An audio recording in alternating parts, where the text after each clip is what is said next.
ನಮಸ್ಕಾರ ರೀಪ ಎಲ್ಲರಿಗೂ ನಂಬರ್ 1 ನ್ಯೂಸ್ ಕನ್ನಡ ಯೂಟ್ಯೂಬ್ದಾಗ ಬಟನ್ ಹೊಡ್ರಿ, ಫೇಸ್ಬುಕ್ದಾಗ ಫಾಲೋ ಮಾಡ್ಕೊತ ಹೋಗ್ರಿ. ಯಾಕಂದ್ರೆ ರಾಜ್ಯಾದ್ಯಂತ ಈ ನಮ್ಮ ಖಡಕ ಜವಾರಿ ಕಾಕ ಈ ಸೊಗಡ ಭಾಷೆಯ ಉತ್ತರ ಕರ್ನಾಟಕದ ಭಾಷೆ ಭಾಳ ತುಂಬ ಪ್ರೀತಿ ವ್ಯಕ್ತಪಡಿಸಿದಿರಿ.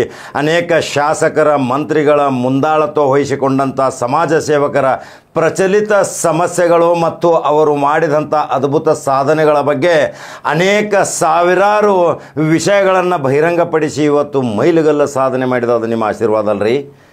ಈಗ MLA ಯಾಕೆ ಮಾಡ್ತೀರಿ ನೀವು? ಅವನು ಯಾಕೆ ಆರಿಸ್ತಿರ್ತೀರಿ? ಆರಿಸಿ ಬಂದ ಮೇಲೆ ಅವನು ಮಂತ್ರಿ ಯಾಕೆ ಆಗ್ತಾನೆ? ಶಾಸಕ ಆದಮೇಲೆ ಮಂತ್ರಿ ಆಗತಾನೆ.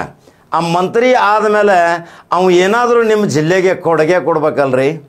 ಕೇವಲ ಹೋಗಿ ಅಲ್ಲಿ ಏರ್ ಕಂಡೀಷನ್ ಐಷಾರಾಮಿದಾಗ ಜೀವನ ಮಾಡಿದರೆ ನಿಮ್ಮ ಜಿಲ್ಲೆಗೆ ಕೊಡುಗೆಯನ್ನು ಕೊಟ್ಟಂಗೆ ಆಕೈತಿ. ಮತ್ತು ನೀವು ಹೋಟ್ ಹಾಕಿದ್ದ ಸಾರ್ಥಕ ಏನಾಕೈತಿ?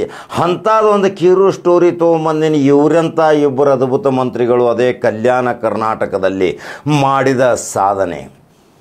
ಇವತ್ತು ಬೀದರ್ ತುತ್ತ ತುದಿ ಹೈದರಾಬಾದ್ ಕರ್ನಾಟಕ, ಅಲ್ಲಿರುವಂಥ ಅರಣ್ಯ ಮಂತ್ರಿ ಮತ್ತು ಪೌರಾಡಳಿತ ಸಚಿವ, ಅಲ್ಲಿರುವಂಥ ಪುಣ್ಯವಂತ ಶಾಸಕರು, ಪುಣ್ಯವಂತ ಮತದಾರರ ಆಶೀರ್ವಾದದಿಂದ ಏನು ಒಳ್ಳೆಯ ಕೆಲಸ ಮಾಡ್ಯಾರ ನೋಡಿದಿರಿ. ಸಾವಿರಾರು ಕೋಟಿ ರೂಪಾಯಿ ಅನುದಾನ ತಂದಾರ.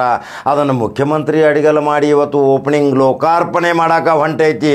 ಎಂಥದೊಂದು ಬೃಹತ್ ಸೌಧ ಕಟ್ಟ್ಯಾರ್ರಿ. ಅಂದರೆ ಎಲ್ಲ ಕಚೇರಿಗಳು ಅಲ್ಲೇ ಬರ್ತಾವೆ. ಇದೊಂದು ಬಹಳಷ್ಟು ನಮ್ಮ ಕೂಲಂಕುಷವಾಗಿ ಎಲ್ಲರ ಮೇಲೆ ನಾವು ಶಾಸಕ ಮಂತ್ರಿಗಳ ಮೇಲೆ ಒತ್ತಡ ತರ್ತಿದ್ವಿ. ಎಲ್ಲ ಕಚೇರಿಗಳು ಒಂದೇ ಸ್ಥಳದಲ್ಲಿ ಇರಬೇಕು, ಅಲ್ಲಿ ಒಬ್ಬ ತಲಾಟಿನ ಹಿಡಿದು ಒಂದು DC ವರೆಗೆ ಅಲ್ಲೇ ಸಿಗಬೇಕನ್ನೋದು ನಾವು ಏನು ಹೇಳ್ತಿದ್ವಿ. ಅದನ್ನು ಕೆಲವು ಜಿಲ್ಲೆಗಳಲ್ಲಿ ಮಾತ್ರ ಆಗೈತಿ. ಆದರೆ ತುತ್ತ ತುದಿಯಲ್ಲಿ ಇರುವಂಥ ಬೀದರದ ದಕ್ಷಾರಣ್ಯ ಮಂತ್ರಿ, ಪ್ರಾಮಾಣಿಕ ಮಂತ್ರಿ, ನೇರ ನುಡಿಯ ಸರ್ದಾರ ಈಶ್ವರ್ ಖಂಡ್ರೆ ಮತ್ತು ಅವರ ಸುಪುತ್ರ ಸಾಗರ್ ಖಂಡ್ರೆ MP ಸಮಾಧಾನದಿಂದ ಕೆಲಸ ಮಾಡುವಂಥ ಮಂತ್ರಿ ಒಬ್ಬದಾನ್ರಲ್ಲಿ. ಯಾವಾಗಲೂ ಹೆಚ್ಚು ಮಾತಾಡೋಂಗಿಲ್ಲ, ನಕ್ಕೋತನ ಸಹಿ ಮಾಡಿ ಆದೇಶ ಮಾಡುವಂಥ ಒಬ್ಬ ಮಂತ್ರಿ ಅದಾನ್ ರಹೀಂ ಖಾನ್, ಪೌರಾಡಳಿತ ಮಂತ್ರಿ. ಇವರೆಲ್ಲರ ಇಚ್ಛಾಶಕ್ತಿಯಿಂದ ಇದೇ ಮುಖ್ಯಮಂತ್ರಿ ಮೇಲೆ ಒತ್ತಡ ತಂದು ಇವತ್ತು ಎಂಥ ಕಾರ್ಯಕ್ರಮಗಳನ್ನ ಹಾಕಿಕೊಂಡು ಇವತ್ತು ಬೀದರ್ ಕರ್ನಾಟಕ ನೋಡಬೇಕು ತುತ್ತ ತುದಿಯಲ್ಲಿ ಅಂಥ ಅಭಿವೃದ್ಧಿ ಕಾರ್ಯಗಳನ್ನು ಮಾಡಿದಾರೆ. ಅವೆಲ್ಲ ದೃಶ್ಯಗಳು ಹಾಕಾಕತ್ತನ್ನು ನೋಡ್ತೀರಿ. ಏನೇನು ಮಾಡ್ಯಾರ? ಸೌಧ ಮಾಡ್ಯಾರ. ITBT ಪಾರ್ಕ್ ಮಾಡೋ ಸಲುವಾಗಿ ಸೆಂಟ್ರಲ್ದಿಂದ ಒತ್ತಡ ನಡೆದೈತಿ.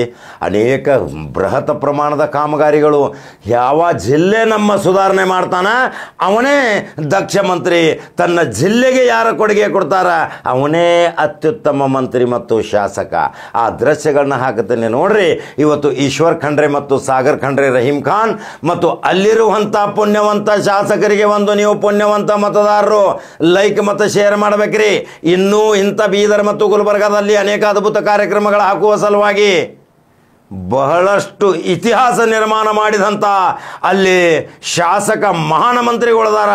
ಇತಿಹಾಸವನ್ನು ತೆಗೆದು ನೋಡ್ರಿ. ಈಗ ಒಬ್ಬರ ಉಳಿದಾರ ಆಳಂದದಿಂದ ಆರಿಸಿ ಬರುವಂಥ BR ಪಾಟೀಲ್ ಅಂತ ದಕ್ಷ ಶಾಸಕ ಮತ್ತು ಉಪಸಭಾಪತಿ, ಮಾಜಿ ಅಂಥ ವ್ಯಕ್ತಿ ನಿಮಗೆ ಸಿಗೋದಿಲ್ಲ. ಅಂಥವರ ಮಾರ್ಗದರ್ಶನ ಇಂದಿನ ನವ ಶಾಸಕರಿಗೆ ಬೇಕು. ಕೇವಲ ನವ ಶಾಸಕರು ಇವತ್ತು ಕುಣಿದು ಕುಪ್ಪಳಿಸಾಕತ್ತಾರ. ಅಭಿವೃದ್ಧಿ ಸಲುವಾಗಿ ಕೆಲಸ ಮಾಡ್ರಿ. ಅದನ್ನು ಬೀದರದ ಶಾಸಕರ ಕಡೆ ಕಲ್ಕೋರಿ. ಇವತ್ತು ರಹೀಂ ಖಾನ್ ಮತ್ತು ಈಶ್ವರ್ ಖಂಡ್ರೆ, ಅದೇ ಚಿರಂಜೀವಿ ಸಾಗರ್ ಖಂಡ್ರೆ ದೆಹಲಿ ಮೇಲೆ ಒತ್ತಡ ತಂದು ಎಷ್ಟೊಂದು ಅಭಿವೃದ್ಧಿ ಕಾರ್ಯಕ್ರಮ ಪಾರ್ಲಿಮೆಂಟದಲ್ಲಿ ಇವತ್ತು ಘೋಷಣೆ ಮಾಡಿ ಮಂತ್ರಿಗಳನ್ನು ಬೆರಗುಗೊಳಿಸಿದಂಥ ಈ ಯುವಕ ಇವತ್ತು ಬೀದರ್ ನಂದನವನ ಮಾಡಾಕತ್ತಾರ. ಐತಿಹಾಸಿಕ ಬೀದರ್ ಬಹಮನಿ ರಾಜ್ಯ ಸುಲ್ತಾನರ ಆ ಬೀದರ್ ಕೋಟೆ ಸಹಿತ ಇವತ್ತು ಐತಿ. ಅಲ್ಲಿ ಐತಿಹಾಸಿಕ ಪರಂಪರೆ ಐತಿ. ಅಣ್ಣ ಬಸವಣ್ಣರ ನಾಡು, ಸುಪಿ ಸಂತರ ನಾಡು, ಅದು ಶರಣ ಅಪ್ಪ ಬಸವಣ್ಣ. ಇಂಥವರೆಲ್ಲರ ಒಂದು ಕಾರ್ಯ ಸಾಧನೆಯಿಂದ ಕಾಯಕದ ಕೆಲಸ ಮಾಡಿದವರು ಇವತ್ತು ಅಭಿವೃದ್ಧಿಯ ಕೆಲಸ ಮಾಡಾಕತ್ತಾರ. ಸಾವಿರಾರು ಕೋಟಿ ರೂಪಾಯಿ ತಂದಾರ. ಅದರ ಶಾಖಾಕತ್ತನ್ನು ನೋಡ್ತೀರಿ. ಅವ್ರಿಗೊಂದು ಲೈಕ್ ಮಾಡ್ತೀರಿ, ಶೇರ್ ಮಾಡ್ತೀರಿ.